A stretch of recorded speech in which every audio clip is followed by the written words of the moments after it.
어머님, 오늘까지 이 건물 비워주셔야 합니다. 저는 등기 서류와 인도 통지서를 시어머니 앞에 차분하게 내려놨습니다.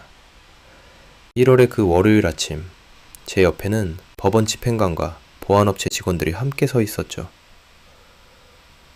뭐야 이게? 내 집인데 무슨 소리야? 시어머니는 손에 들고 계시던 찻잔을 내팽개치며 소리를 질렀습니다. 그 옆에 앉아있던 젊은 그 여자도 창백한 얼굴로 일어났고요. 예전에 당신이 세금 아끼려고 제 명의로 산 건물 맞으시죠? 등기부에는 제 이름이 올라가 있는 걸 어떡하나요? 그래서 저도 합법적으로 팔았죠. 이제 새 건물주분이 오늘까지 비워달라고 하시네요. 이 미친! 네가 감히! 감히요? 15년 동안 화장실 청소하고 세입자 민원 받으면서도 임대료 한 푼 못 만졌던 그 며느리가 이제 건물주 노릇 좀 버릇 해본 겁니다. 밖에는 비가 내리고 있었습니다. 제가 1년 전 그 비 속에서 짐 보따리 하나 들고 쫓겨났던 것처럼 이제 그들의 짐이 하나둘씩 현관 밖으로 옮겨지기 시작했습니다. 여러분의 구독, 좋아요는 더 많은 사연을 만드는 힘이 됩니다. 안녕하세요. 저는 한지원이라고 합니다. 지금은 부동산 자산관리 법인의 대표로 일하고 있지만 1년 전만 해도 저는 그저 이름뿐인 건물주였습니다. 아니, 건물주라는 말조차 민망할 정도로 아무것도 아닌 사람이었죠. 이야기는 2024년 봄부터 시작됩니다. 그때 저는 42살이었고 결혼한 지 15년째를 맞이하고 있었습니다. 경기도 판교 인근에 있는 4층짜리 상가주택, 1층은 카페, 2층과 3층은 원룸, 4층은 저희가 사는 주인 세대였죠. 등기부에는 제 이름 석자가 또박또박 적혀 있었습니다. 한지원, 소유자 한지원. 하지만 실상은 달랐습니다. 매달 들어오는 임대료 통장은 전부 시어머니 박점래 씨가 관리하셨고 저는 그저 건물 관리인처럼 살았습니다. 아침이면 1층 카페의 앞 계단을 쓸고 원룸 화장실에 문제가 생기면 제가 먼저 달려갔습니다. 보일러가 고장나면 제가 수리기사를 불렀고 세입자가 이사 갈 때면 보증금 정산 연락도 제가 받았죠. 그날도 그랬습니다. 아침 7시 저는 1층 카페 화장실 청소를 마치고 4층으로 올라오는 길이었습니다. 계단참에서 2층 원룸 세입자 한 분을 마주쳤는데 그분이 가볍게 고개를 숙이며 인사를 건넸습니다. 건물주님, 안녕하세요. 아, 네, 안녕하세요. 저는 어색하게 웃으며 인사를 받았습니다. 건물주님. 그 호칭이 제게는 늘 낯설었거든요. 저는 건물주가 아니라 그저 뭐랄까요, 관리 아줌마 같은 느낌이었습니다. 4층 현관문을 열고 들어서자 거실에서 점례 어머님의 목소리가 들렸습니다. 지원아, 2층 세입자 계약갱신 연락 왔어. 오늘 중으로 처리해. 네, 어머님. 저는 가방을 내려놓고 주방으로 향했습니다. 어머님은 거실 소파에 앉아 휴대폰으로 뭔가를 확인하고 계셨습니다. 아마 임대료 입금 내역을 보고 계셨겠죠. 저는 냉장고에서 재료를 꺼내 아침 식사 준비를 시작했습니다. 남편 강태겸 씨는 아직 안방에서 자고 있었습니다. 대기업 과장이라는 직함이 있었지만 출근 시간은 늘 느슨했습니다. 어머님이 관리하는 건물 임대료 덕분에 경제적으로 여유가 있었으니까요. 아침을 차리고 나서 저는 휴대폰으로 2층 세입자에게 연락을 했습니다. 계약갱신 조건을 설명하고 보증금 인상 여부를 확인하고 계약서 작성 일정을 잡았습니다. 모든 게 제 손으로 이루어졌지만 정작 계약서 날이는 어머님이 하셨습니다. 임대료도 어머님 통장으로 들어갔고요. 점심 무렵 저는 1층 카페로 내려갔습니다. 카페 사장님인 배연경 씨가 재고 정리를 하다가 저를 보고 반갑게 웃었습니다. 건물주님 오셨어요? 오늘 화장실 청소 깨끗하게 해주셔서 감사해요. 아, 네, 별 말씀을요. 저는 어색하게 웃으며 고개를 끄덕였습니다. 연경 씨는 잠시 망설이더니 조심스럽게 물었습니다. 그런데 실례가 안 된다면 여쭤봐도 될까요? 네, 뭐든지 말씀하세요. 건물주님이 직접 관리하시는 건 좋은데 임대료나 관리비 같은 건 어떻게 처리하세요? 제가 보기엔 건물주님이 늘 일만 하시는 것 같아서요. 그 질문에 저는 말문이 막혔습니다. 임대료요? 저는 한 번도 임대료 통장을 만져본 적이 없었습니다. 관리비도 마찬가지였고요. 모든 게 어머님 손을 거쳐갔습니다. 아, 그건 혹시 시어머님이 관리하시는 거예요? 네, 그렇습니다. 아, 그렇구나. 그래도 건물주님 명의인데 좀 불편하실 것 같은데요. 연경 씨의 말이 묘하게 제 가슴을 찔렀습니다. 불편하냐고요? 사실 저는 불편함을 느낄 여유조차 없었습니다. 그저 시키는 대로 당연한 것처럼 살아왔으니까요. 그날 저녁 저는 4층 거실에서 어머님과 마주 앉았습니다. 태겸 씨는 회식이 있다며 늦는다고 연락을 해왔습니다. 저는 조심스럽게 말을 꺼냈습니다. 어머님, 제가 하나 여쭤봐도 될까요? 뭔데? 어머님은 텔레비전을 보시면서 무심하게 대답하셨습니다. 이 건물이 제 명의로 되어 있잖아요. 그런데 임대료는 제가 한 번도 못 만져봤는데. 그래서? 아니, 그냥 좀 궁금해서요. 어머님은 텔레비전에서 시선을 떼고 저를 쳐다봤습니다. 그 눈빛에는 차가운 무언가가 담겨 있었습니다. 지원아, 네가 이 건물 산 거 아니잖아. 내가 15년 전에 내 돈으로 샀어. 내 이름은 그냥 빌려준 거지. 그건 알고 있습니다. 알고 있으면 됐어. 네가 한 게 뭐 있니? 청소하고 연락받는 거. 그건 며느리면 당연히 해야 할 일이야. 임대료는 내가 관리하는 게 맞아. 저는 입을 다물었습니다. 며느리면 당연히 해야 할 일. 그 말이 제 가슴을 짓눌렀습니다. 저는 가족이 아니라 그저 일손이었던 걸까요? 네가 뭘 알아서 건물 관리를 해. 세입자 하나 잘못 받으면 건물 가치가 떨어지는 거야. 내가 다 챙기는 게 맞다고. 네, 죄송합니다. 저는 고개를 숙였습니다. 더 이상 물을 수가 없었습니다. 그날 밤 저는 지하 창고로 내려갔습니다. 거기에는 15년 전부터 제가 꼼꼼하게 기록해온 관리 일지가 쌓여 있었습니다. 세입자 명단, 계약갱신 내역, 수리 기록, 민원 처리 내역, 모든 게 제 손으로 작성된 것들이었습니다. 저는 낡은 노트 하나를 꺼내 첫 장을 펼쳤습니다. 2009년 3월, 결혼하고 한 달 뒤였죠. 첫 페이지에는 이렇게 적혀 있었습니다. 오늘부터 상가주택 관리 시작. 어머님께서 말씀하시길 내 명의로 된 건물이니 내가 책임지고 관리하라고 하셨다. 열심히 해야지. 저는 그 문장을 한참 동안 바라봤습니다. 15년 전에 저는 정말 순진했습니다. 제 명의로 된 건물이니까 제가 관리하는 게 당연하다고 생각했던 거죠. 하지만 지금 생각해보면 이상했습니다. 제 명의인데 왜 저는 한 푼도 만지지 못한 걸까요? 저는 노트를 덮고 창고 구석에 쌓인 오래된 상자를 바라봤습니다. 그 안에는 15년 전 어머님이 건물을 살 때 작성했던 서류들이 들어 있었습니다. 저는 한 번도 그 상자를 열어본 적이 없었습니다. 열어볼 필요가 없다고 생각했으니까요. 하지만 그날 저는 처음으로 그 상자가 궁금해졌습니다. 1층 카페 사장님의 질문, 어머님의 차가운 대답, 그리고 제 명의로 된 건물인데도 한 푼 못 만지는 이 이상한 상황. 모든 게 뭔가 잘못됐다는 느낌이 들었습니다. 저는 상자에 손을 뻗었습니다. 먼지가 수북이 쌓인 뚜껑을 열자 오래된 서류 냄새가 코를 찔렀습니다. 가장 위에는 부동산 매매 계약서가 있었고 그 아래에는 등기 서류, 세금 관련 서류들이 차곡차곡 쌓여 있었습니다. 그리고 그 속에서 저는 한 장의 수기 메모를 발견했습니다. 어머님의 필체였습니다. 며느리 명의로 등기, 다주택자 종부세 회피, 임대소득은 내 통장으로. 저는 그 메모를 손에 쥔 채 한참을 멍하니 서 있었습니다. 세금 회피. 그 단어가 제 머릿속을 맴돌았습니다. 어머님은 세금을 아끼려고 제 이름을 이용한 걸까요? 저는 상자를 다시 덮고 창고 문을 닫았습니다. 심장이 빠르게 뛰었습니다. 뭔가 큰 비밀을 발견한 것 같은 기분이었지만 동시에 두려움도 밀려왔습니다. 이걸 알아버린 제가 이제 어떻게 해야 할까요? 4층으로 올라오는 계단을 오르면서 저는 문득 제 인생을 돌아봤습니다. 5년 동안 저는 무엇을 했을까요?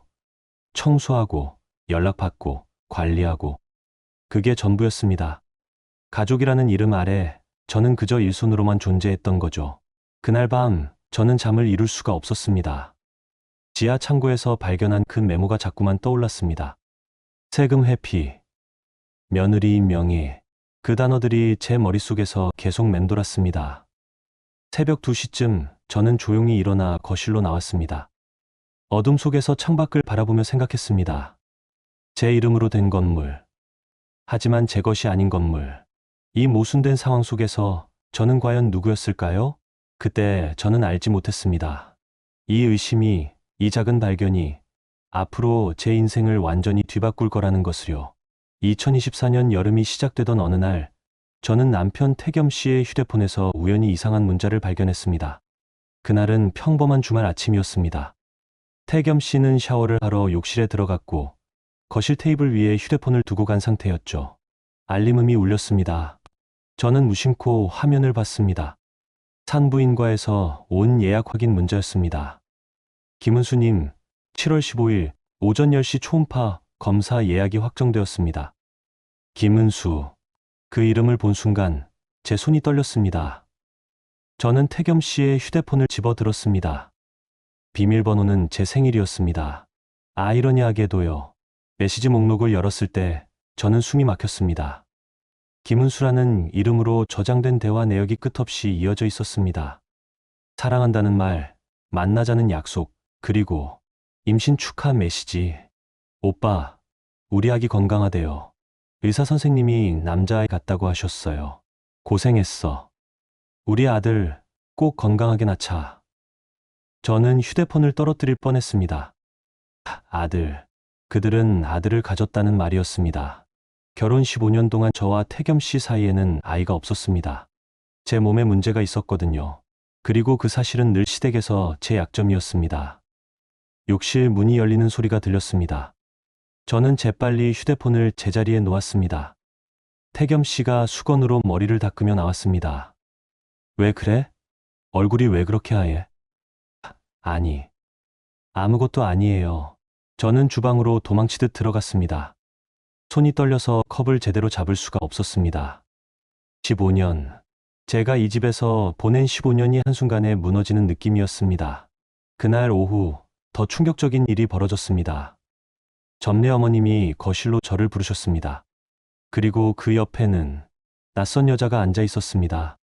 임신한 배가 도드라진 젊고 화사한 여자였습니다. 지원아, 이리 와봐.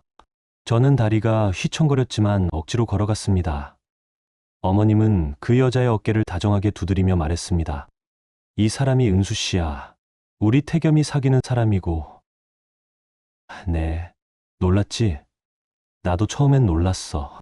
근데 이 친구, 우리 집 대를 이어줄 아들을 배고 있어. 7개월 됐대. 저는 그 자리에 얼어붙었습니다.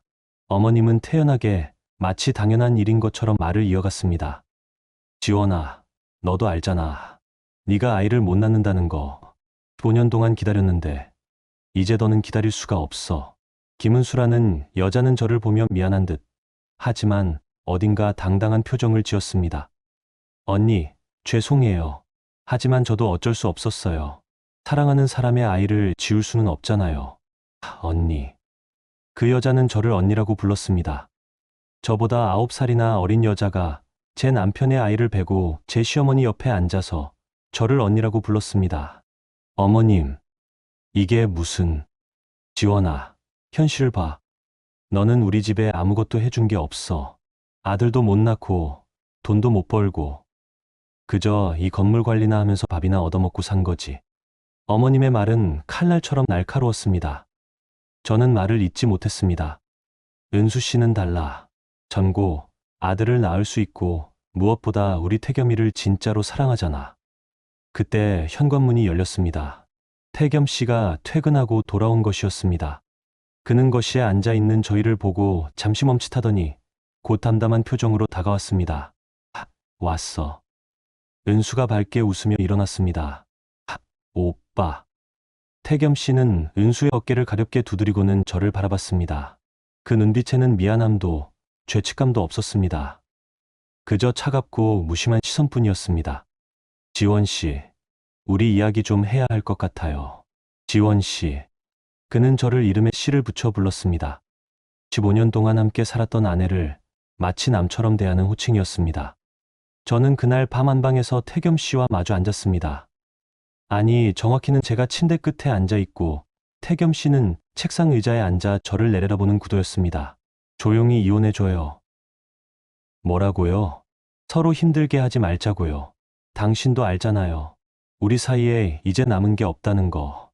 저는 손을 꽉 쥐었습니다. 손톱이 손바닥에 파고들었지만 아프지 않았습니다. 아이가 없는 결혼 생활이 무슨 의미가 있어요? 은수는 나한테 아들을 줄 수 있어요. 우리 어머니도 원하시는 일이고, 그렇게 쉽게 말할 수 있는 일인가요? 쉽지 않은 거 저도 알아요. 하지만 현실을 봐야죠. 당신은 이 집에 뭘 기여한 게 있어요? 건물 관리. 그건 어머니 재산이고, 당신 이름은 그냥 빌려준 거잖아요. 저는 15년 동안 뭘 했어요?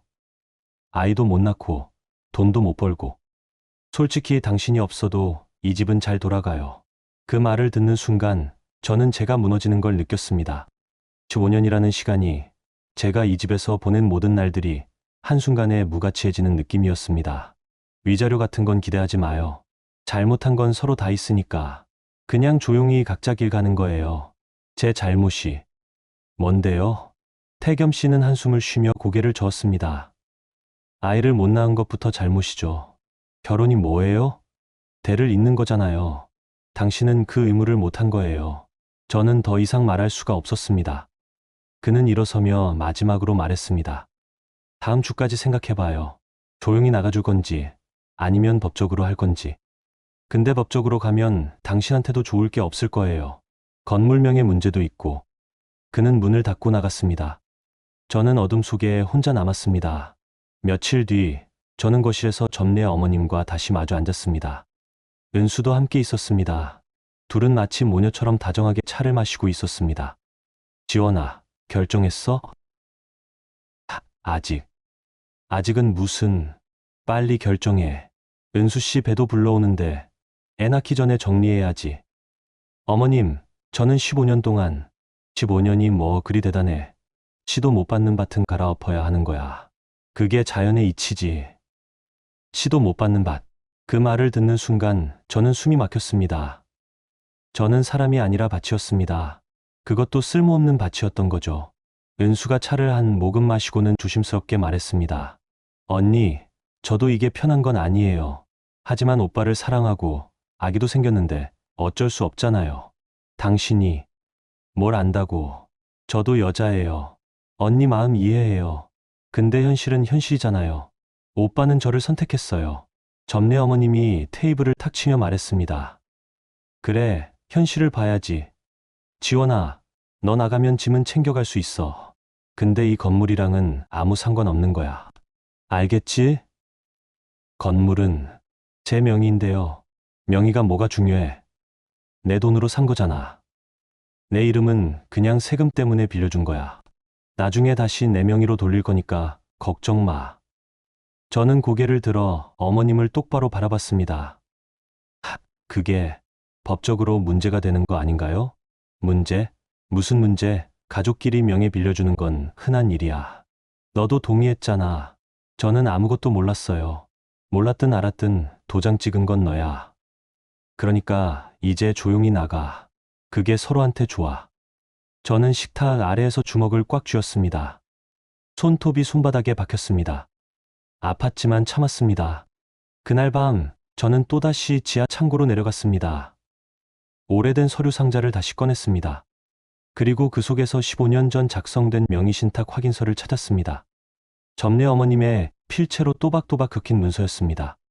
세금 회피 목적으로 며느리 한지원 명의로 등기함. 저는 그 서류를 품에 안았습니다. 이게 제가 가진 유일한 무기였습니다. 하지만 아직은 어떻게 써야 할지 몰랐습니다. 다만 한 가지는 확실했습니다. 저는 더 이상 가만히 당하고만 있을 수 없다는 것. 2024년 늦여름, 점례 어머님은 본격적으로 저를 내몰기 시작했습니다. 어느 날 오후, 어머님은 거실 테이블 위에 서류 봉투 하나를 탁 내려놓으셨습니다. 지원아, 이거 봐. 저는 봉투를 열었습니다. 안에는 부동산 명의 이전 동의서가 들어 있었습니다. 소유자 한지원이 자발적으로 박점례에게 건물을 양도한다는 내용이었죠. 도장 찍어. 이게 무슨. 원래 내 건물이잖아. 이제 다시 내 명의로 돌리는 거야. 당연한 거지. 저는 서류를 내려다봤습니다. 양도가일 안에는 무상양도라고 적혀 있었습니다. 15년 동안 제 명의로 있던 30억 상당의 건물을 아무런 데가 없이 그냥 넘기라는 말이었습니다. 저는 도장 안 찍겠습니다. 그 순간 어머님의 표정이 차갑게 굳었습니다. 이 건물은 법적으로 제 명의예요. 제가 도장 찍지 않으면 안 돼요. 이 계집이 진짜 네가 지금 누구한테 대드는 거야? 대드는 게 아니라 제 권리를 말하는 거예요. 점례 어머님은 자리에서 벌떡 일어났습니다. 그리고 제 뺨을 향해 손을 들었습니다. 하지만 저는 피하지 않았습니다. 그냥 그대로 맞았습니다. 이 은혜도 모르는 것이 내가 너한테 밥 먹여주고 재워줬는데 이게 보답이야? 밥 먹여주고 재워준 대가로 15년 동안 청소하고 관리했습니다. 그리고 제 명의를 빌려줬고요. 빌려준 게 아니라 세금 때문에 어쩔 수 없이 내 이름으로 한 거야. 그게 바로 불법 명의신탁입니다, 어머님. 그 말을 듣는 순간 어머님의 얼굴이 하얗게 변했습니다. 저는 처음으로 어머님이 흔들리는 모습을 봤습니다. 너, 뭘 안다고. 15년 전 서류 다 봤어요. 어머님이 직접 쓰신 메모도요. 다주택자 종부세 회피라고 적으신 것 말이에요. 이것이. 어머님은 말을 잇지 못하고 뒤로 물러났습니다. 저는 계속 말했습니다. 부동산 실명법 위반이에요. 명의신탁으로 적발되면 과징금이 건물가액의 30%라고 하더군요. 계산해보니까 9억 정도 되던데요. 네가 감히. 그날 밤 태겸 씨가 집에 돌아왔습니다. 어머님은 즉시 그를 안방으로 불러들였습니다. 저는 거실에서 그들의 목소리를 들을 수 있었습니다. 태겸아, 내 마누라 좀 어떻게 해봐. 건물 명의 안 넘긴다고 버티고 있어. 엄마, 진정하세요. 진정은 무슨. 저 계집인 명의신탁이 어쩌고 과징금이 어쩌고 하면서 나를 협박해. 명의신탁. 태겸 씨의 목소리가 낮아졌습니다. 잠시 침묵이 흘렀습니다. 엄마, 그거 진짜예요? 지원이 명의로 한 게 명의신탁이었어요? 그게 세금이 너무 많아서 어쩔 수 없었어. 당시에 내가 이미 아파트 2채를 갖고 있었거든. 하나 더 사면 종부세가. 하필 왜 지원이 이름으로 한 거예요? 며느리 명의로 하는 게 제일 안전하다고 세무사가 그랬어. 저는 벽에 기대어 그들의 대화를 계속 들었습니다. 태겸 씨는 한동안 말이 없다가 나지막하게 말했습니다. 이거 문제 되겠는데요? 그러니까 어떻게든 지원이한테서 도장을 받아내야 한다고. 지원이가 버티면 우리가 위험해져요. 명의신탁은 양쪽 다 처벌받거든요. 그럼 지원이도 같이 처벌받는 거 아니야? 명의를 빌려준 사람이 더 큰 책임을 져요. 지원이는 명의수탁자니까 처벌이 약하고 엄마는 명의신탁자니까 무거워요. 저는 그 말을 듣고 씁쓸하게 웃었습니다. 결국 저를 이용한 게 오히려 그들의 발목을 잡는 셈이 된 거죠. 다음 날 태겸 씨가 안방 서랍을 뒤지는 모습을 목격했습니다. 무엇을 찾는지 물었더니 그는 신경질적으로 대답했습니다. 당신 인감도장이랑 신분증 어디 있어요? 왜요? 명예 이전할 때 필요하니까요.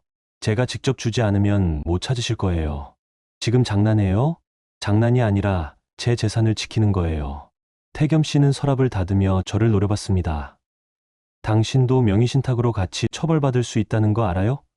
법무사한테 확인했어요. 당신도 공범이에요. 그래도 어머님보다는 처벌이 약하다고 하던데요. 이 사람이 진짜. 그리고요, 제가 가만히 당했던 게 아니에요. 15년 동안 관리 일지를 다 기록해뒀거든요. 제가 실질적으로 이 건물을 관리하고 유지했다는 증거가 다 있어요. 태겸 씨는 말문이 막혔습니다. 저는 계속 말했습니다. 어머님이 임대료를 전부 가져가고 저는 노동력만 제공한 것도 다 기억했어요. 이게 법정에 가면 어떻게 보일까요? 협박하는 거예요? 협박이 아니라 방어예요. 저는 더 이상 가만히 당하지 않을 거예요. 그날 오후 저는 혼자 지하 창고로 내려갔습니다. 오래된 서류 상자를 다시 꺼내 바닥에 펼쳤습니다. 그 안에는 15년간의 증거들이 고스란히 담겨 있었습니다. 명의신탁 확인서, 임대료 정산표, 세입자, 계약서, 수리 영수증, 그리고 제가 직접 작성한 관리 일지까지. 모든 게 제 손으로 만들어진 것들이었습니다. 저는 그 서류들을 하나하나 들여다보며 생각했습니다. 이게 제 무기가 될 수 있을까? 아니면 저도 함께 무너지는 걸까? 하지만 한 가지는 확실했습니다. 이미 돌아갈 수 없는 강을 건넌 것이죠. 밤이 되어 4층으로 올라왔을 때 거실에는 점례의 어머님과 은수가 함께 앉아 있었습니다. 둘은 제 얼굴을 보자 대화를 멈췄습니다. 지원 씨, 우리 얘기 좀 해요. 은수가 먼저 입을 열었습니다. 저는 소파에 앉지 않고 그대로 서 있었습니다. 제가 오빠한테 들었어요. 명예 문제로 복잡해졌다고. 그게 당신이랑 무슨 상관이에요? 상관 있죠. 저랑 오빠가 결혼하고 여기서 살아야 하는데 명의가 언니 이름으로 계속 있으면 곤란하잖아요. 저는 비웃었습니다. 여기서 살 생각이었어요? 당연하죠. 어머님도 그러시고 우리 아기도 이 집에서 키울 거고요. 그럼 제가 왜 순순히 나가줘야 하는데요? 점례 어머님이 끼어들었습니다. 지원아, 네가 버티면 다 같이 힘들어져. 명의신탁 문제로 나도 곤란해지지만 너도 공범으로 초래될 수 있어. 그럼 저는 어떻게 되는 건데요? 15년 동안 관리해온 건물을 그냥 빈손으로 나가요? 네가 관리한 건 며느리로서 당연히 해야 할 일이었어. 그걸 가지고 뭘 요구해? 저는 고개를 저었습니다. 며느리로서 할 일이었다면 왜 제 명의로 하셨어요?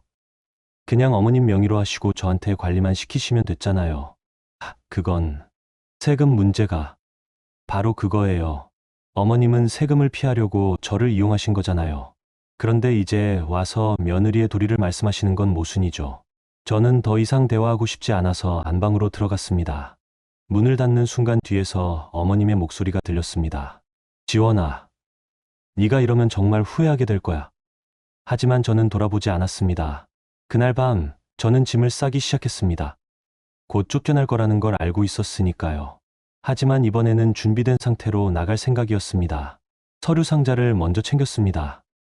15년간의 증거물들, 그리고 통장, 신분증, 인감도장. 제 것은 모두 제가 지켰습니다. 옷까지는 최소한만 챙겼습니다. 어차피 중요한 건 서류였으니까요. 새벽 2시쯤 저는 침대에 누워 천장을 바라봤습니다. 내일이면 무슨 일이 벌어질까요? 어머님은 어떻게 나올까요? 태겸 씨는요? 저는 알 수 없었습니다. 하지만 두렵지는 않았습니다.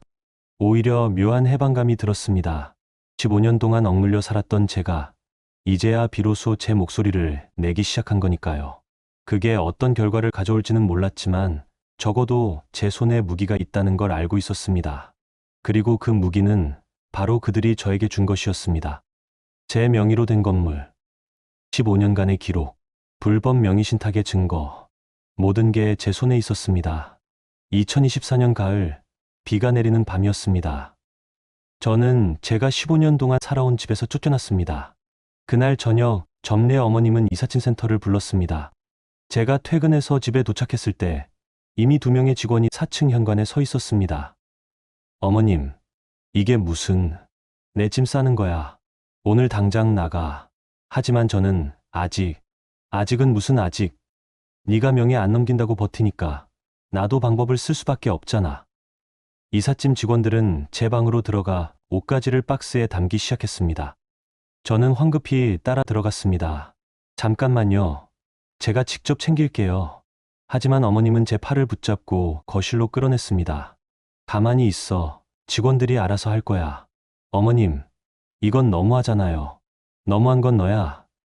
내 건물을 안 넘기겠다고 버티는 게 더 너무한 거지. 거실에서는 은수가 차를 마시며 그 광경을 지켜보고 있었습니다. 그녀는 배를 쓰다듬으며 여유롭게 웃었습니다. 어머님, 드디어 집이 조용해지겠네요. 그러게, 이 집에 평화가 오는 거지. 저는 그들을 바라보며 주먹을 꽉 쥐었습니다. 평화. 그들이 말하는 평화란 저를 내쫓는 것이었습니다. 이삿짐 직원들이 박스 3개를 들고 나왔습니다. 제 15년치 삶이 고작 박스 3개에 담긴 것이었습니다. 옷가지, 몇 권의 책, 그리고 낡은 가방. 이게 다예요? 점례 어머님이 직원에게 물었습니다. 네, 방에 이것밖에 없더라고요. 그럼 됐어. 현관 밖에 내려놔. 직원들은 박스들을 현관 밖 복도에 내려놨습니다. 비가 세차게 내리고 있었습니다. 창문 너머로 빗소리가 들렸습니다. 어머님, 밖에 비가 오는데 그게 내가 알바야? 네가 알아서 해. 저는 신발을 신고 복도로 나갔습니다. 박스들이 이미 비에 젖기 시작했습니다. 저는 재킷을 벗어 박스 위에 덮었습니다. 지원 씨. 뒤에서 태겸 씨의 목소리가 들렸습니다. 저는 돌아보지 않았습니다. 네가 버티면 건물명예 문제로 너도 다쳐. 명의신탁은 양쪽 다 처벌받는다고 했잖아. 그래서요? 그러니까 빨리 포기해. 도장 찍고 조용히 나가면 우리도 널 괴롭히지 않을게.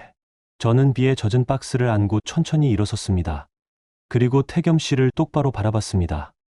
처벌을 받든 말든 저는 제 명의를 지킬 거예요. 미쳤어. 법적으로 싸우면 변호사 비용만 수천만 원이야. 그래도 어머님이 내실 과징금보다는 적겠네요. 태겸 씨의 얼굴이 굳었습니다. 너 정말 끝까지 갈 거야? 당신들이 먼저 시작한 일이잖아요. 저는 박스를 들고 계단을 내려갔습니다. 비가 옷을 적셨습니다. 차가운 빗물이 얼굴을 타고 흘렀습니다. 눈물인지 빗물인지 구분이 안 됐습니다. 건물 앞 골목에 택시를 세웠습니다. 기사님은 비에 젖은 제 모습을 보고 놀란 표정을 지었습니다. 손님, 괜찮으세요? 네, 근처 모텔로 가주세요. 비 많이 맞으셨네요. 감기 조심하세요. 저는 고개를 끄덕이고 창밖을 바라봤습니다. 15년 동안 살았던 건물이 점점 멀어졌습니다. 4층 창문에서는 불빛이 새어나왔습니다.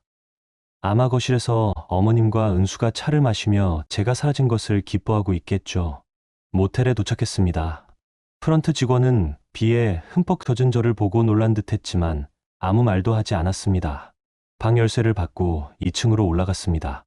좁은 방이었습니다. 침대 하나, 작은 테이블, 낡은 옷장. 15년간 살았던 4층 안방에 비하면 초라하기 짝이 없었습니다. 하지만 이상하게도 이곳이 더 편안하게 느껴졌습니다. 저는 젖은 옷을 벗고 샤워를 했습니다. 따뜻한 물이 몸을 적시자 그제야 긴장이 풀렸습니다. 그리고 샤워부스 안에서 처음으로 소리내어 울었습니다. 15년. 제가 그 집에서 보낸 15년이 한순간에 무너졌습니다. 하지만 동시에 저는 자유로워진 것 같기도 했습니다. 더 이상 점례 어머님의 눈치를 볼 필요도, 태겸 씨의 차가운 시선을 견딜 필요도 없었으니까요. 샤워를 마치고 나와 박스를 열었습니다. 옷가지와 책들 사이에서 제가 가장 중요하게 챙긴 것들을 꺼냈습니다. 지하 창고에서 가져온 서류 상자였습니다. 15년간의 관리 일지, 명의신탁 확인서, 임대료 정산표, 세입자 계약서, 모든 게 그대로 있었습니다. 저는 서류들을 하나하나 펼쳐 확인했습니다. 비에 젖지 않도록 비닐봉지에 꼼꼼히 싸두었던 게 다행이었습니다. 침대에 앉아 관리 일지 마지막 페이지를 펼쳤습니다. 거기에는 2024년 9월까지의 기록이 적혀 있었습니다. 세입자 민원 처리, 보일러 수리, 화장실 청소, 계약 갱신. 제가 한 모든 일들이 날짜별로 기록되어 있었습니다. 저는 펜을 들어 마지막 줄을 채웠습니다. 2024년 9월 27일, 금요일, 비 오는 밤, 건물에서 쫓겨남, 하지만 증거는 모두 챙김. 이제 시작이다.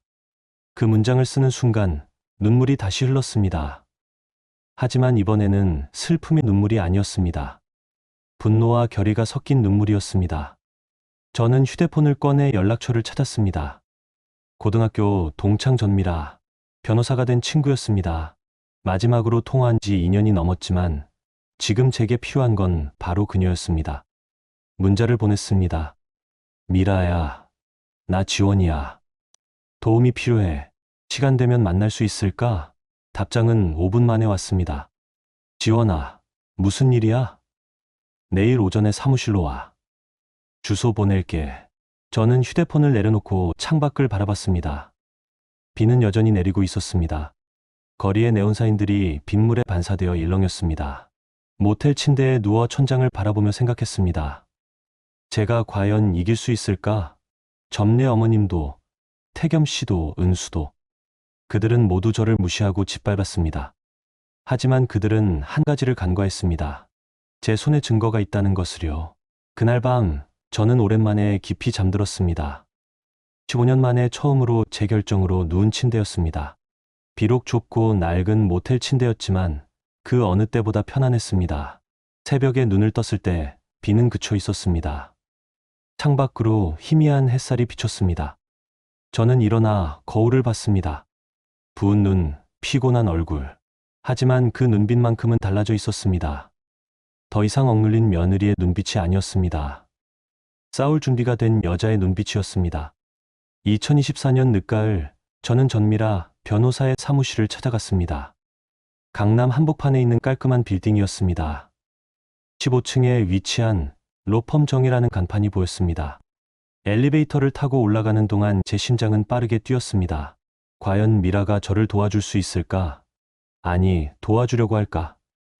2년 만에 연락한 친구에게 이런 부탁을 하는 게 맞는 걸까? 하지만 저는 다른 선택지가 없었습니다. 제가 아는 변호사는 미라뿐이었으니까요. 사무실 문을 열고 들어서자 미라가 환하게 웃으며 저를 맞았습니다. 지원아, 정말 오랜만이다. 미라야. 미라는 제 표정을 보더니 웃음을 거두고 진지하게 물었습니다. 무슨 일이야? 문자 받고 깜짝 놀랐어. 얼굴도 많이 수척해 보이고 저는 그대로 주저앉아 울어버릴 것 같았습니다. 하지만 꾹 참고 가방에서 서류 상자를 꺼냈습니다. 이거 좀 봐줄래? 미라는 상자를 받아 책상 위에 올려놓았습니다. 그리고 하나하나 서류를 꺼내 확인하기 시작했습니다. 관리일지, 명의신탁 확인서, 임대료 정산표. 5분쯤 지났을까요? 미라는 서류를 내려놓고 저를 똑바로 바라봤습니다. 지원아, 이거 심각한데? 응, 나도 알아. 15년 동안 이런 일을 당했어. 시댁에서. 저는 고개를 끄덕였습니다. 그리고 지난 몇 주간 있었던 일들을 차근차근 설명했습니다. 남편의 외도, 내연녀의 임신, 시어머니의 협박, 그리고 비 오는 밤 쫓겨난 이야기까지. 미라는 말없이 제 이야기를 들었습니다. 그녀의 표정은 점점 굳어갔습니다. 지원아, 이건 명백한 불법 명의신탁이야. 부동산 실명법 위반이고 그걸 어떻게 증명해? 이 서류면 충분해. 시어머니가 직접 쓴 메모, 관리일지, 임대료 정산표, 모든 게 증거야. 미라는 노트북을 열고 뭔가를 검색하기 시작했습니다. 지원아, 잘 들어. 복수는 감정으로 하는 게 아니라 순서로 하는 거야. 순서? 응. 먼저 등기부부터 확인해야 해. 지금 건물이 내 명의로 되어 있는지, 담보나 가압류 같은 게 설정되어 있는지 확인하는 거지. 저는 고개를 끄덕였습니다. 미라는 계속 말했습니다. 그 다음엔 세무 문제를 점검해야 해. 시어머니가 임대소득을 어떻게 신고했는지, 종부세는 어떻게 처리했는지 확인하는 거야. 그럼 시어머니가 위험해지는 거 아니야? 당연하지. 불법 명의신탁에 임대소득 누락까지 걸리면 과징금이 엄청나거든. 저는 잠시 망설였습니다. 아무리 미워도 시어머니였으니까요. 하지만 미라는 제 어깨를 두드리며 말했습니다. 지원아, 저 사람들이 널 어떻게 대했는지 생각해봐. 15년 동안 하녀처럼 부렸잖아. 그리고 이제 와서 빈손으로 쫓아냈고, 그건, 맞아. 감정에 흔들리지 마. 이건 법적 싸움이야. 네가 이기려면 냉정해져야 해. 저는 깊게 숨을 들이마셨습니다. 미라의 말이 맞았습니다. 이제는 감정이 아니라 법으로 싸워야 할 때였습니다. 그날 오후, 미라는 저를 데리고 세무사 사무실로 갔습니다. 임병구라는 중년 남성 세무사가 저희를 맞았습니다. 전 변호사님, 오랜만이에요. 임 세무사님, 이번에도 부탁드립니다. 미라는 제 사정을 간략하게 설명했습니다. 임 세무사는 서류들을 검토하더니 심각한 표정을 지었습니다. 이거 전형적인 세금 회피 명의신탁이네요. 얼마나 심각한가요? 일단 부동산 실명법 위반으로 과징금이 건물 가액의 30%예요. 30억짜리 건물이면 9억 정도 되겠네요. 저는 숨이 막혔습니다. 9억이라니. 그리고 임대소득을 시어머니 이름으로 신고했다면 이것도 문제가 돼요. 건물 명의자는 한지원 씨인데 소득은 박점래 씨가 신고한 거니까 이건 소득세법 위반이에요. 그럼 제 시어머니가 네, 상당히 큰 금액의 세금과 가산세를 물게 될 겁니다. 미라가 끼어들었습니다. 그런데 지원이도 명의를 빌려줬으니까 처벌받는 거 아닌가요? 물론 명의수탁자도 처벌 대상이긴 해요. 하지만 입증 책임은 신탁자한테 있어요. 그리고 한지원 씨는 실질적으로 건물을 관리해왔고 이용당했다는 증거도 있으니까 정상 참작이 가능해요. 저는 조금 안도했습니다. 적어도 제가 일방적으로 처벌받지는 않는다는 말이었습니다. 그럼 제가 어떻게 해야 하나요? 임 세무사는 잠시 생각하더니 말했습니다. 일단 건물 명의는 절대 넘기지 마세요.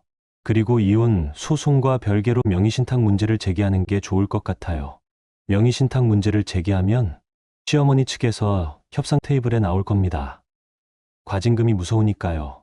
미라가 고개를 끄덕였습니다. 그리고 지원아, 건물을 처분하는 것도 고려해봐. 처분? 팔라는 말이야? 응. 내 명의니까 법적으로 네가 팔 수 있어. 물론 명의신탁 문제가 있긴 하지만 매수인한테 모든 걸 고지하고 정당한 가격에 판다면 문제없어. 저는 깜짝 놀랐습니다. 건물을 파는 것까지는 생각하지 못했거든요. 하지만 그럼 시어머니는 손해를 보게 되겠지. 하지만 그게 바로 네가 원하는 거 아니야? 복수. 복수.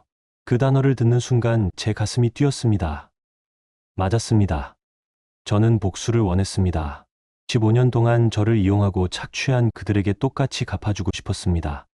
팔면 제가 돈을 받을 수 있어요? 당연하지. 내 명의니까. 물론 명의신탁 문제로 시어머니가 소송을 걸 수도 있지만 협상으로 일부를 나눠 가질 수 있어. 미라는 계속 설명했습니다. 그리고 이혼 소송에서도 유리해져.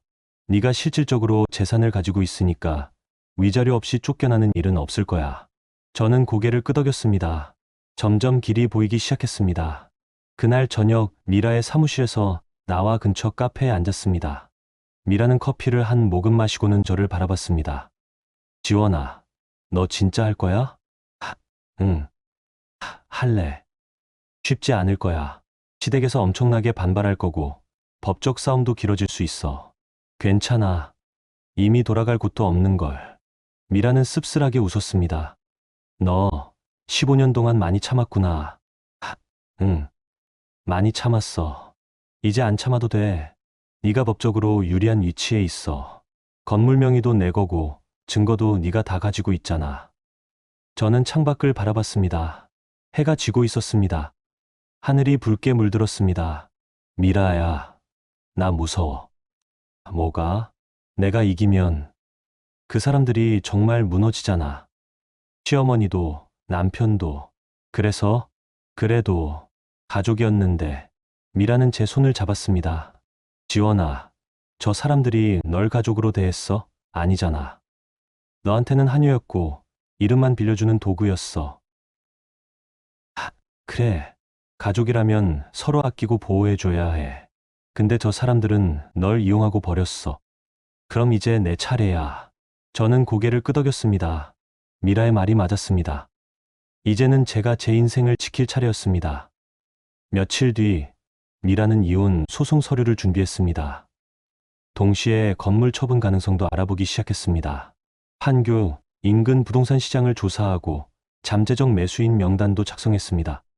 저는 모텔에서 지내며 미라와 매일 연락을 주고받았습니다. 서류를 보완하고 증거를 정리하고 전략을 짰습니다. 처음에는 막막했지만 점점 자신감이 생겼습니다.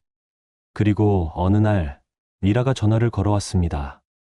지원아, 매수 희망자가 나타났어. 진짜? 응.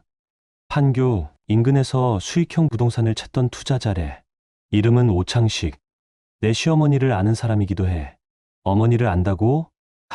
응. 과거에 시어머니한테 모욕당한 적이 있대. 그래서 오히려 이번 기회에 그 건물을 사고 싶어 한다는 거야. 저는 씁쓸하게 웃었습니다. 점례 어머님은 평소 주변 사람들을 얼마나 함부로 대했던 걸까요? 그게 지금 부메랑이 되어 돌아온 거였습니다. 지원아, 이제 진짜 시작이야. 준비됐어? 저는 깊게 숨을 들이마셨습니다. 그리고 대답했습니다. 응. 준비됐어.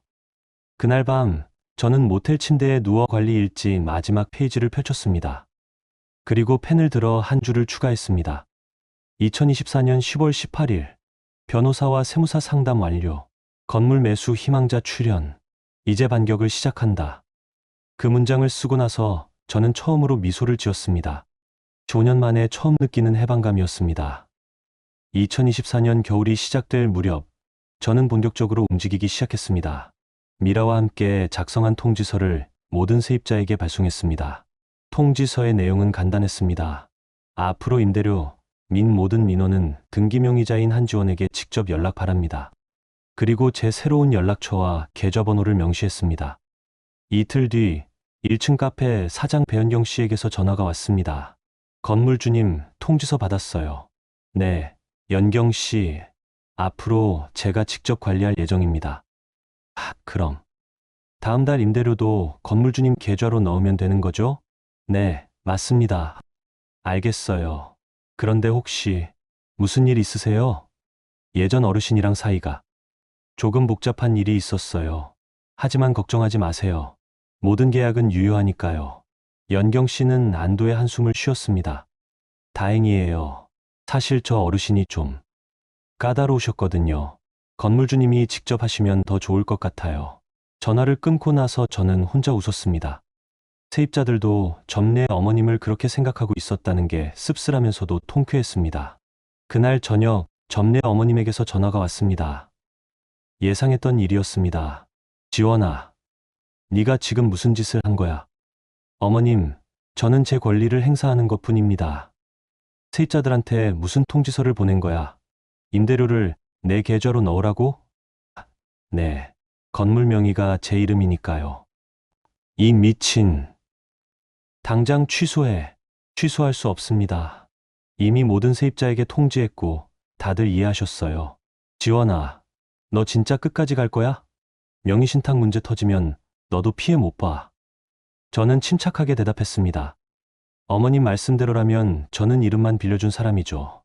그럼 그 말씀부터 세무서에서 해보시죠. 불법 명의신탁에 임대소득 누락까지 걸리면 과징금이 얼마인지 아세요? 전화기 너머로 어머님이 숨을 헐떡이는 소리가 들렸습니다. 너. 저는 15년 동안 이 건물을 관리했어요. 그리고 모든 기록을 다 가지고 있습니다. 제가 실질적으로 관리했다는 증거도요. 이 배은망덕은 어머님이죠. 5년 동안 저를 하녀처럼 부리고 이제 와서 빈손으로 쫓아내셨잖아요. 어머님은 더 이상 말을 잇지 못하고 전화를 끊었습니다. 다음 날 태겸 씨가 제가 머물고 있는 모텔 앞으로 찾아왔습니다. 미라가 미리 경고했습니다. 혼자 만나지 말고 만나더라도 녹음해. 저는 모텔 로비에서 태겸 씨를 만났습니다. 휴대폰 녹음 버튼을 눌러두고요. 지원 씨, 우리 얘기 좀 합시다. 할 말이 뭔데요? 이러지 마요. 세입자들한테 통지서 보내고 임대료까지 가로채고. 이게 정상이에요? 가로채는 게 아니라 제 권리를 행사하는 거예요. 권리. 그 건물이 우리 어머니 거라는 거 당신도 알잖아요. 법적으로는 제 명의예요. 그리고 어머님이 불법으로 제 명의를 이용하신 거고요. 태겸 씨는 주먹을 꽉 쥐었습니다. 당신 정말 법적으로 싸울 거예요? 변호사 비용만 수천만 원이에요. 괜찮아요. 제 변호사가 수임료는 나중에 받겠대요.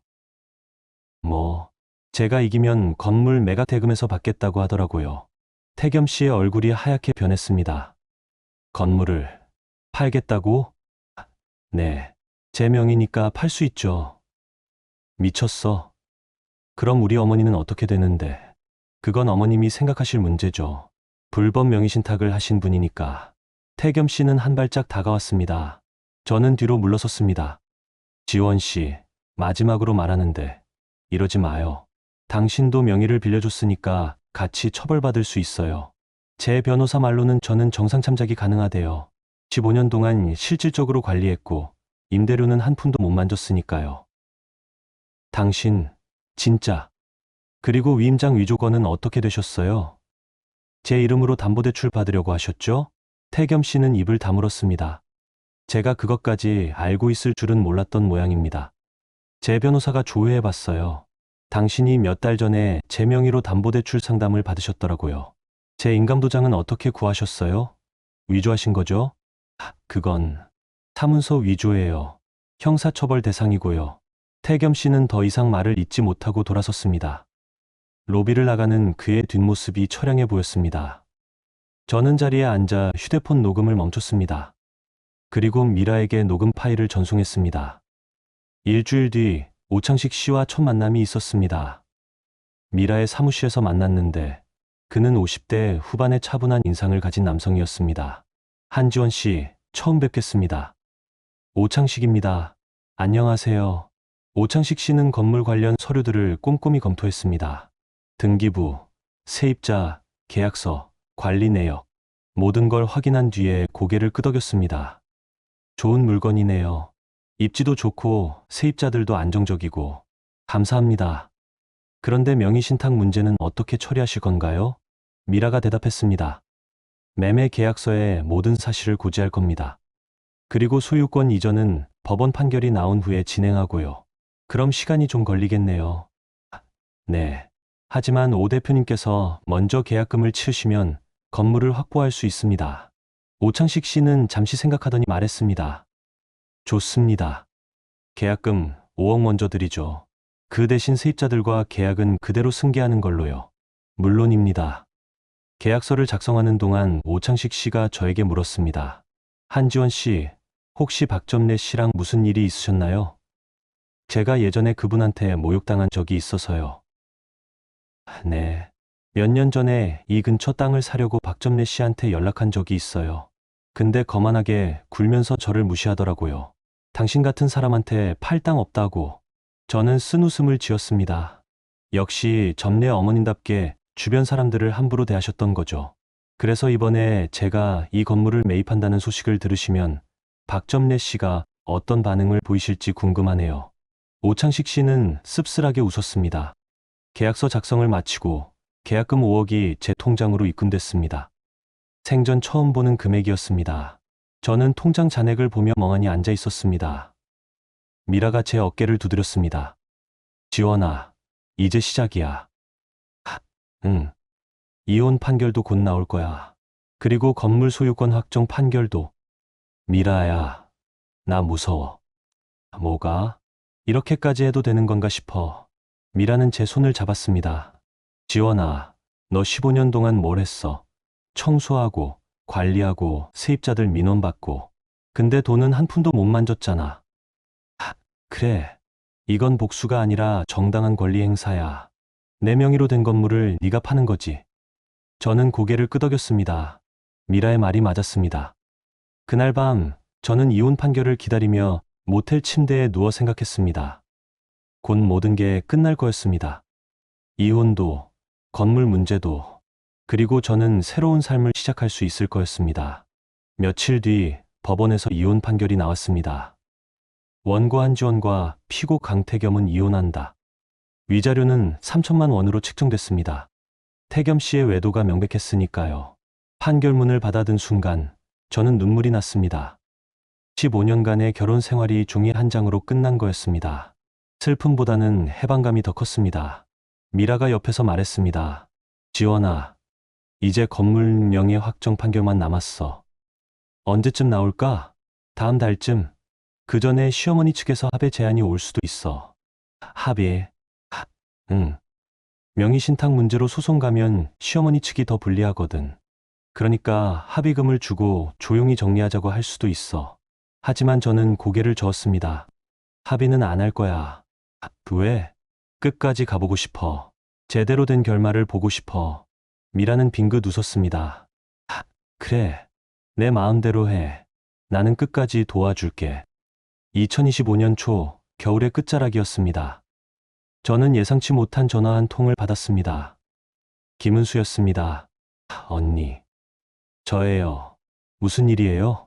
전화기 너머로 은수의 떨리는 목소리가 들렸습니다. 언니, 만나서 얘기 좀 할 수 있을까요? 중요한 거 있어서요. 저는 의아했지만 일단 만나기로 했습니다. 판교역 근처 카페에서 만났는데 은수는 예전과 달리 초췌해 보였습니다. 임신한 배는 더 불러 있었지만 얼굴은 수척했습니다. 무슨 일인데요? 은수는 잠시 망설이다가 가방에서 휴대폰을 꺼냈습니다. 이거. 들어보세요. 그녀가 재생한 것은 녹음 파일이었습니다. 점례 어머님과 태겸 씨의 대화였습니다. 태겸아, 지원이 건물 팔려고 한다며? 네, 엄마. 계약금도 이미 받았대요. 그럼 우리는 어떻게 되는 거야? 엄마가 명의신탁을 하셔서 이렇게 된 거잖아요. 세금 아끼려고 내 마누라 이름으로 해둔 게 문제가 된 거예요. 그 계집이 감히 내 건물을 팔다니. 엄마, 법적으로는 지원이 건물이에요. 어쩔 수 없어요. 그럼 은수는 어떻게 해? 아기도 곧 나올 텐데.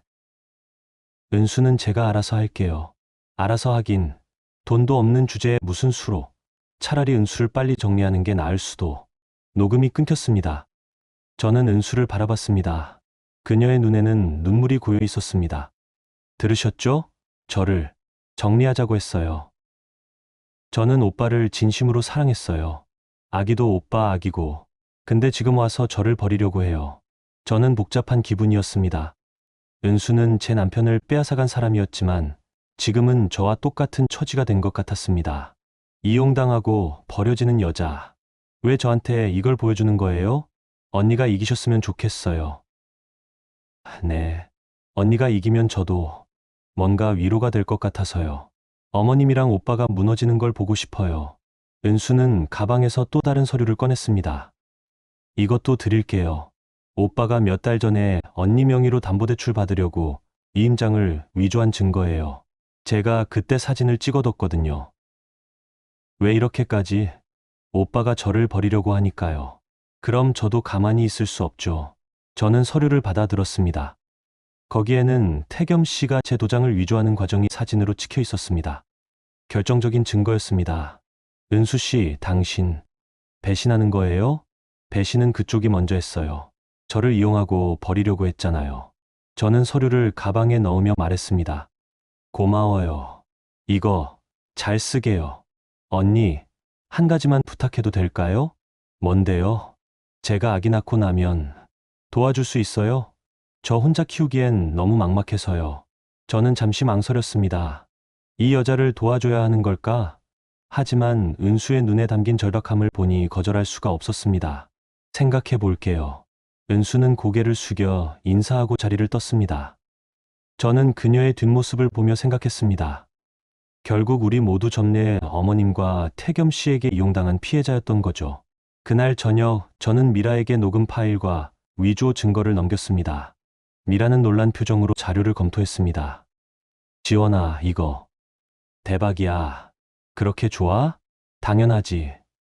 명의신탁은 민사 문제지만 위임장 위조는 형사 문제야. 태겸 씨가 감옥 갈 수도 있어. 감옥까지? 사문서 위조죄는 징역형이 가능해.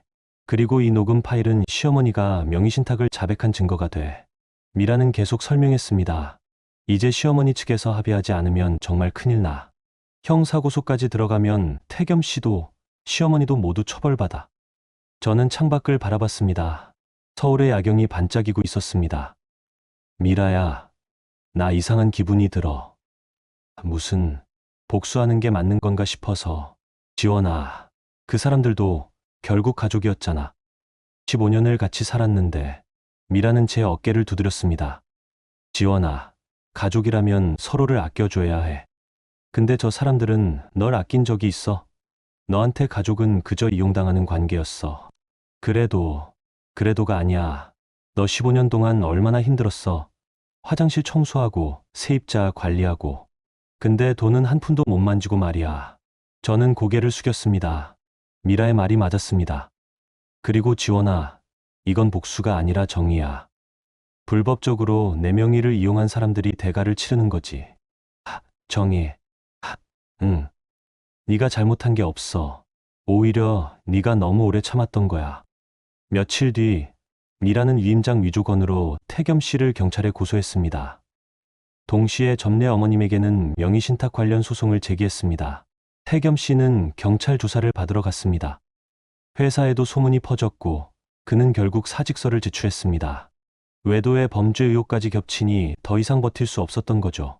점례 어머님은 변호사를 선임해 맞섰지만 제가 가진 증거들 앞에서는 무력했습니다.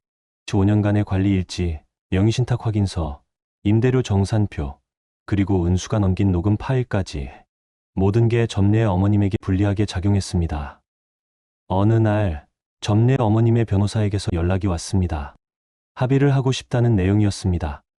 한지원 씨, 우리 의뢰인께서 합의를 제안하십니다.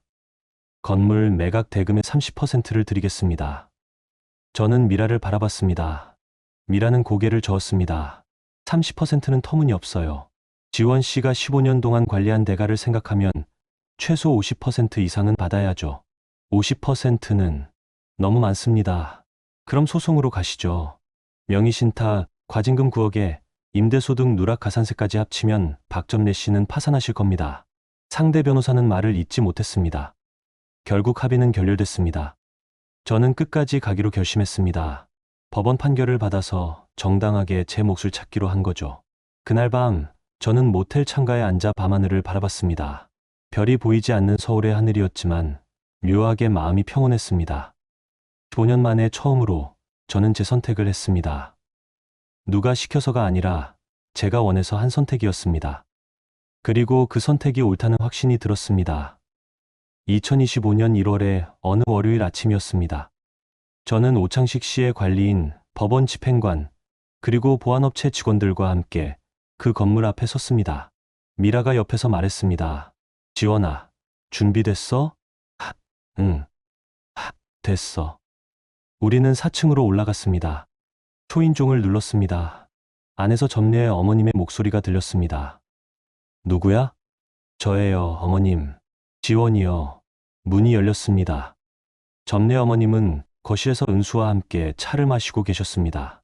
둘 다 저를 보고 놀란 표정을 지었습니다. 지원아. 너 왜 왔어? 저는 가방에서 서류를 꺼내 테이블 위에 내려놨습니다. 어머님, 이 건물 매매 계약이 완료됐습니다.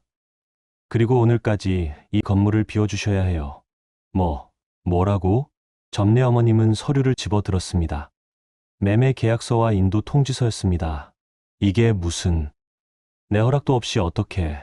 어머님 허락은 필요 없어요. 법적으로 제 명이니까요. 이 건물은 내 돈으로 산 거야. 내 이름은 그냥 빌려준 거라고.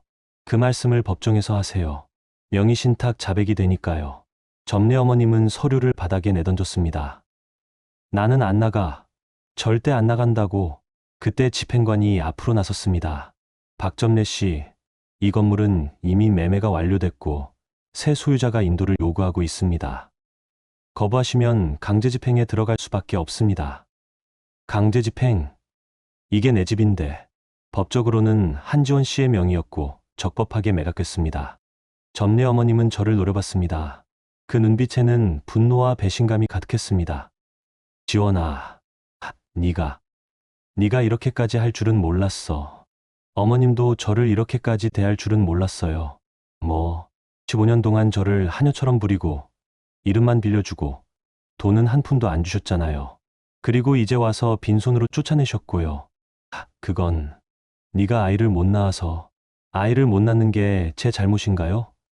그리고 그게 15년 동안 저를 착취해도 되는 이유가 되나요? 점례 어머님은 말을 잇지 못했습니다. 은수가 일어서며 말했습니다.